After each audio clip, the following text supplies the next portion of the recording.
রক্ত দিয়ে তাদের অধিকার প্রতিষ্ঠিত করেছিল।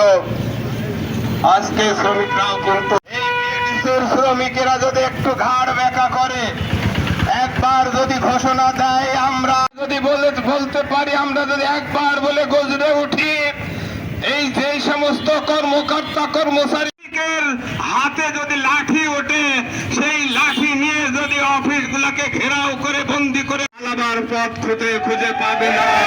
তাই আমি এখনো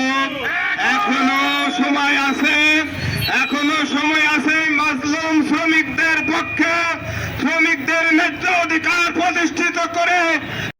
প্রতিষ্ঠিত করার জন্য সবাই বুকের তাজা রক্ত ঢেলে দিয়ে আন্দোলন করার জন্য প্রস্তুত আছে। ঘোষণা হবে, কর্মসূচি ঘোষণার আগেই আমি বিএডিসি কর্মকর্তা করেন তাদেরকে উদাত্ত আহ্বান জানাবো, আপনারা অচিরেই এই নীতিমালা বাস্তবায়নের বঞ্চিত করে রাখা আছে। এই বঞ্চিত শ্রমিকদের ঘাম বাংলার জমিনে পড়ে।